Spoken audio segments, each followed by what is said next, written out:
Online for Authors. I'm chatting with Terry Weaver about the difference between novel writing and screenplay writing. Welcome, Terry. Thank you, Terry, for having me.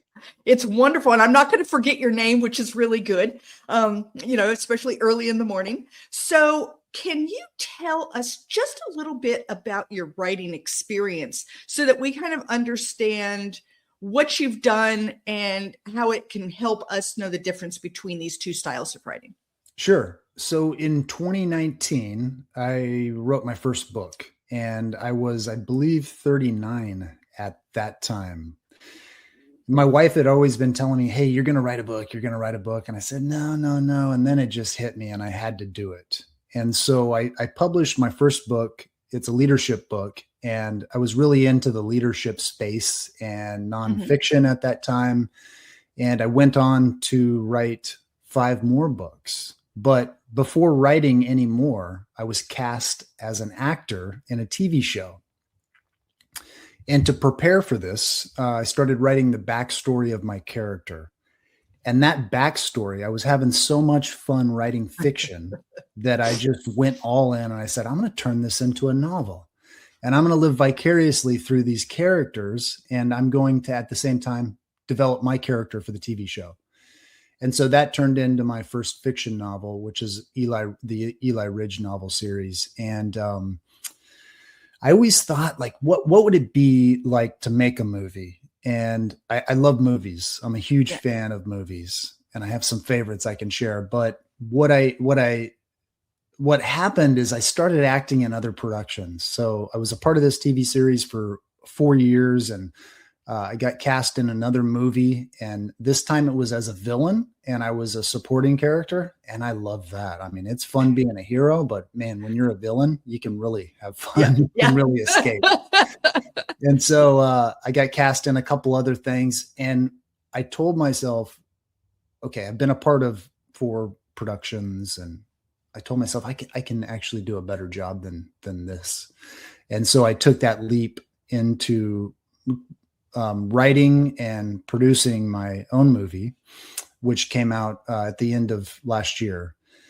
And so that's kind of a little bit about the journey. I'm a huge craft guy. So when I decide to do something, I want to know as much as I can about it. So I've read a lot of the books on writing both screenplay and writing books. And I'm a big reader and I'm a big movie watcher. So fantastic. So I think for me, I've been told I've got novels, and I've been told, oh, that would make a great movie. And then I've been told you should write the screenplay for it. And I look at my novel and I think I don't even know where to start, because so much of my writing style is in people's heads. So we have a lot of interior thoughts going on, and that is not a movie thing. Like you're not watching a movie and you see someone sitting there going, right? Like there has to be movement and action and dialogue and all of these things. And so I don't even know where to start. So I think the first thing I would like to know is maybe like, what are some of the similarities between novel writing and screenplay writing? And then what are some of the big differences? So the similarities are easy and less daunting. You're still telling, I believe that novels should tell a complete story. So you got to have a complete story in both of them. And a complete story in the American audience is kind of like a 3-act structure, or the hero's journey, or you've heard these things before. Right. So there's a lot of similarities there. Now that isn't the rule. It's just kind of what people expect and what people are familiar with. So if you give somebody something they're unfamiliar with, they kind of go, well, what is this? I don't understand. Right. Yeah. So people don't like new stuff. Yeah, right. I think there are some similarities, but there are some huge differences. So similarities would be, I think that both novels and movies should be very character driven. I don't know about you, but when I watch something, I explore the characters. Yeah. And I often find myself either going, I can't relate, or I can relate to these guys. Right. And I'm a very character-driven author. That's what I tell people. I don't really write a particular genre. I write characters. and wherever they need to be in whatever time period, that's where I'm sticking them. And so I agree with you completely. Yeah, and that keeps things interesting. Some of my favorite directors and writers, they don't have a genre. They go where, you know, the muse takes them, or where the characters take them, or where the adventure is. And you seem adventurous. Yeah. And so I would say that having the novel and the movie character driven is important, because everything is going so fast these days. I mean, people are trading their novels for, you know, social media reels or hits, or, you know, whatever it is. I think that writing a screenplay and writing a novel has to be gripping, and it has to hang on to people, because we're now competing with so much other things for the attention of the viewer or the reader or the watcher. Mm-hmm. So I think the best way to do that is through conflict. Right. And you can do that internal, external, right? Right. The big difference between writing a script and a novel is you show people everything versus telling people everything, right? And you can tell people thoughts of characters. You just have to do it in a certain way. In fact, I watched The Bride recently, a new movie directed by Maggie Gyllenhaal. And there was a lot of internal thinking going on in that main character. And it was odd. At first, I didn't know if I liked it. The important thing for writing both novels and movies is to grab your reader. Everybody knows, all writers know, you got to get them up front, and you got to hang on to them, and you got to take them for a journey. Now, there's a lot of ways you can do that, but I think the best way to do that is through conflict, whether that's internal conflict within characters. And I love leaving scenes, whether that's in a script or in a novel, incomplete. I don't like giving people resolution, and that's the way I hang on to them. I want them to end the scene or the chapter going, well, I can't stop now. I can't stop. Right. I've got to read the next chapter. This is not a good place to end. Yeah. Yeah. Right. So, those are some similarities, and I think those are very important. I think I read from McKee. He wrote a book called Story. It's pretty well known. Robert McKee. Mm-hmm. He said the only way to move a story forward is through conflict. And I think like that tension has to be there to move a story forward. And it doesn't have to be negative tension. It could be positive, a longing, right? Right. Just something that isn't complete. You need to, So let me tell you a little bit about the differences. Yeah. Okay. The only thing that holds a novel back, that will disengage a reader from a novel, is really plausibility. Like, that's it. If you can present your story and it's interesting and it's plausible, you can hang on to people. Mm-hmm. There are so many things that hold making a movie back. You, of course, have to worry about plausibility, but you also have to worry about how is this thing going to get financed? I can go create a dragon that's being slayed in Middle Earth in a novel, you know, with an hour of my time. To do that on screen, we're talking about millions of dollars. Right. We're talking about years of hard work. It is a vast difference. And I think it would be very hard for somebody to convince me that any novel that's ever been written has been as complex as making a movie. It's just a different world altogether. Right. Okay. Let's see. So obviously there are limitations with filmmaking, right? Mm-hmm. So if you're going to write a script, and you can write a really good script that's low budget. There's a couple of ways that you can do that. You can limit your locations. You can limit your cast. You can limit the big effects. And I think that one other similarity between writing novels and scripts that I just remembered is the foundation is the story. If you have a bad story in filmmaking, you can't make a good movie. It's impossible. There's no amount of effects that's going to make it okay, right? No, right? We've all seen it where we're like, okay, this looks cool, but gosh, it's terrible, you know? Right. I think that a helpful tip for people that have written novels before would be, in the future, when you're writing a novel, or if you decide to write a script, is to try to direct this in your mind as you're writing. So let me give you an example. there are certain shots in script writing, right? And this really comes into play when you're on set and you're actually filming. There's a close up, there's an over the shoulder, there's a medium shot, there's a wide shot, there's all these different shots. Right. And now when you're watching your next movie, think about these different shots. Think about the close up where now there's also extreme close ups. So have you seen the movies where they're just on your eye and you can see little movements? That's an extreme close up. What I would encourage people who are interested in writing a script is go through and watch some of these movies, your favorite movie, look at the different shots. And then the next time you're writing, whether it's a novel or not, you can use this idea of directing your writing in your novel or in your screenplay. For example, a close-up shot would be maybe here to here. Camera's up there. You can really show people something. You can show beads of sweat. You can also write beads of sweat. And that makes the audience feel closer, right? If I said Eli Ridge was sweating, I could see the sweat coming out of his pores. I could see the minor twitch in his eye. There was something going on in his mind. I just didn't know what it was. Mm-hmm. You're close up into that character, right? Right. Okay. Yeah. If you were to show that, you wouldn't have to say anything. If you were to show that on screen, right? Right. You just need a close up showing these beads of sweat. So my reason for saying this is try to direct as you're writing, whether it's in a novel or in script, because if you are to write a movie script, you're going to need to know how to do that. And it helps your reader. If you provide these details in your novel, it really helps the reader latch on to what's going on. Absolutely. So I'm sitting here thinking, my mind is just like really going through the idea that a lot of what in a novel, like I describe a scene, that we're out in the woods or whatever. You don't have to describe that in a movie because the camera's out in the woods. So now they know that, they see it by however you show that with the camera. That's right. Yeah. Okay. Yeah. There's also a concept in script writing that's called in media res, and that's essentially in the middle of things.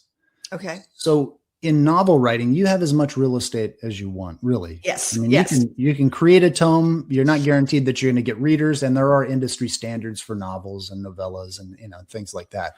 But you've got to you're not limited in a novel.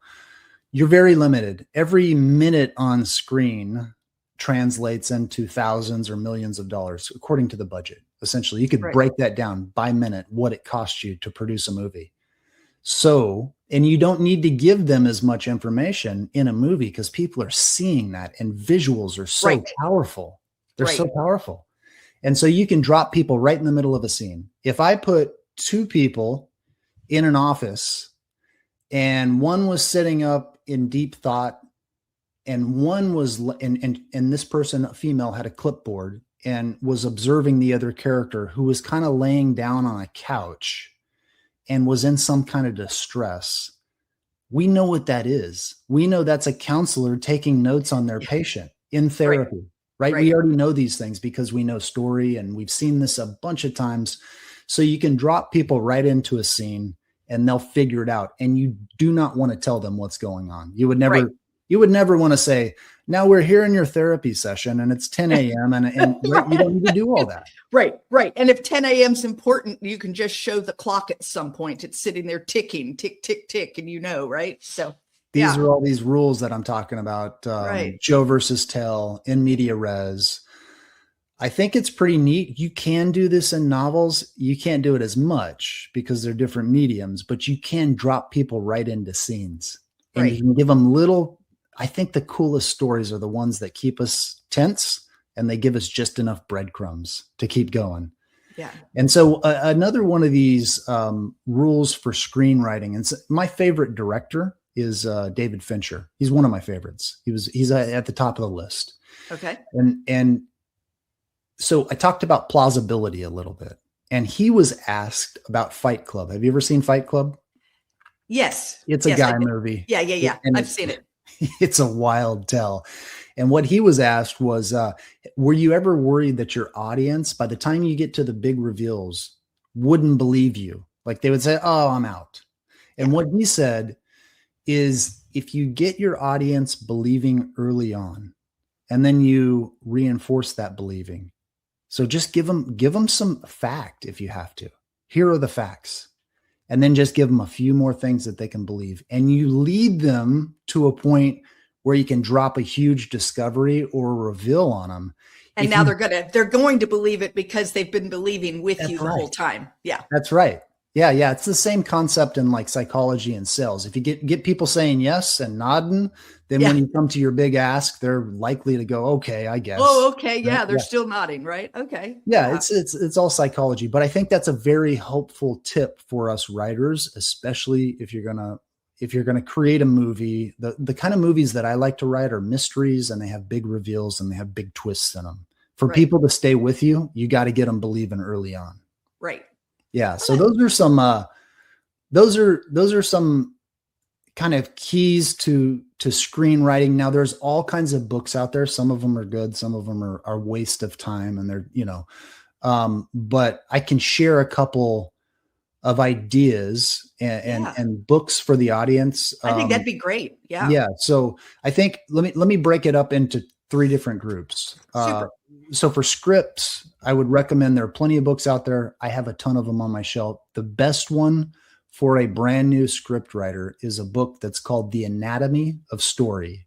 And that's by John Truby. I think one of the best newer books for fiction authors, if you're going to write a fiction book, is a book by Chuck Palahniuk. And it's called Consider This. And I'll warn you, it's a wild book. Chuck Palahniuk wrote Fight Club, and he's just a wild guy. And he has all kinds of crazy theories. But his writing book, it's a craft book on writing novels. It is exceptional. Okay. And it is gory and sometimes not that classy, but that's just how he does. And it's charming and it's fun, and he tells some incredible stories. So I've given the script writing book and the novel writing book. There's one that I recommend for creative people. Like, it doesn't matter what you're doing. And it's more of a personal growth book, a motivational book, and a way to think about doing creative projects. And that book that I've read and listened to probably 60 or 70 times is called The War of Art. Have you ever heard of that? I have read it once. Okay. Someone sent that to me and I finished it the first time. I enjoyed that. It's very good. Yeah. Anytime I get stuck, I don't get stuck because I'm very disciplined. I have a military background, and when I make my mind up, I just do it. It's got limitations and positives for having that mindset, but I've been stuck before, and I just go for a walk and I put on this audio version of The War of Art, and it just gets me back into gear. Back into where you need to be, right? And you really need to do that, because as writers, we're creating things, and sometimes, it's hard to keep going for all kinds of reasons, right? Yeah. Doubts, full-time work schedules. I was going to say, sometimes just your mind is too filled up with other junk that creativity doesn't have its space. And you just need to figure out how to clear everything out again right. Yeah. And I would say for novels and books, I think structure is important. And a lot of our viewers and a lot of writers have this structure in them. They know what a good story looks like, right? Right. So it is less important with novels, but for film, there's a lot of structure. You have to write a script a certain way. So there's just script structure, right? But there's all kinds of story structure that you'll want to know. And you'll get that by reading John Truby's book. Super. So yeah, those are some tips. Yeah, no, thank you so much. For the authors that are listening that have a novel, so it's already written, they weren't thinking about writing a movie when they wrote their novel, but now they're thinking about turning it into a screenplay. Where do you start with that? I mean, I can almost see that writing a screenplay from scratch would be easier, because you just, I don't know, in my mind, it's like you're just going to start. And so what you're writing. And now what you've done is you've written something else, and you're trying to change it into a new format. And to me, that sounds tough, but it happens all the time because books are often turned into movies. So where does an author start with that? I would say the best place to start with that is in your mind, and you have to be okay with scrapping 90%. right? We have to call out 90%. Exactly. And that's the tough part for writers because we love these characters. We remember them. We've built them. Sometimes we have to scrap characters altogether, right? Because each character you add and each storyline you add to a script costs thousands or millions of dollars per minute on camera, right? So start in your mind, if you're okay with getting rid of 90% of your novel, then you might be able to turn it into a script. Okay. And then I would say you have to capture people by, like, they say page 10 of the script. I would say be safe. You have to get them by page 6. Okay. So what you have to do is raise big questions, or you have to do something to your character that grabs the audience somehow. So raise big questions in the audience. You got to drop them right into the middle of things and get them going, oh, what is either wrong with this guy or gal, or what's happening in this situation? And you got to pique their curiosity, and then you got to give them breadcrumbs to get going. Right. Those are ideas about how to write a script. I mean, really, this John Truby book that I recommended, The Anatomy of Story, has all the different beats that you have to go through to create a movie script. So I hope that's a good answer. No, it is. It is, because like I said, I've been told, hey, you should, have you considered making this a movie? And it's like, I mean, wow, wouldn't that be awesome? But I don't even know how to start. Yes. Like I don't even know what that means. You might as well tell me this would be really good in Italian. You should translate it. And I don't speak Italian, and I don't speak screenwriting. And so. Yeah, you're using the right language. It's a different language and it's a different medium altogether. And the complexity skyrockets when you try to make a movie. Now, I don't want to daunt people, because you can, as a writer, you can write a script, but actually making the movie, whole different thing, right? Yes. Well, and so that was my next question. Mm-hmm. Let's say that you've succeeded in writing a screenplay, and you are not someone who is going to go out and produce it. What is the next step at that point? So, I've got this lovely screenplay and I want someone to read it. Yeah. We, as authors, I mean, I get probably 15 phone calls a week. Wow. Of people telling me that, oh, we want to turn your movie into a screenplay. And it's a scam. They just want to, it's only going to cost you $8,000 for us to write. And, and that this isn't real. So what is the real way? I've created a screenplay. Now what? Well, let me give you some background on me, just real quick, to build a little bit of authority, for lack of a better word. I wrote novels, and I've adapted novels into screenplays, and I've written screenplays from scratch. And you are right; it's probably easier to write a screenplay from scratch. However, because then you're not getting rid of 90% of your babies. So right. And like I said, like you said, it's a different language. Right. I've also produced movies, I've directed movies, and I've acted in movies. Okay. So I've taken the writing from idea to on the big screen, the whole thing. Right. Now, it took 200 people to do this. So if you are a writer and you want to write a screenplay, you write that screenplay, you follow the format, you create a compelling story, and then there are markets that you can take that screenplay to. Okay. I've never tried to sell a script. However, I know plenty of people that have sold scripts, and they take it to markets. Now, a lot of them are online markets where you would post your script, and then people go in and they read those scripts and they make you offers. You can also take them to film festivals that are specific to script writing. One of the good ones, probably one of the best, is the Austin Film Festival. They are very writer heavy in that film festival, and they award scripts. So there's a couple different routes. The markets online. Don't ever, I mean, I'm glad you said it, because I truly believe it's easier to teach people how to do things than it is to do the thing. And there are so many vultures out there that will sell pie in the sky. I know people that have paid $10,000 to publish their book. I know other people that have paid $50,000 to publish their book because it was so good and it was going to be an international bestseller.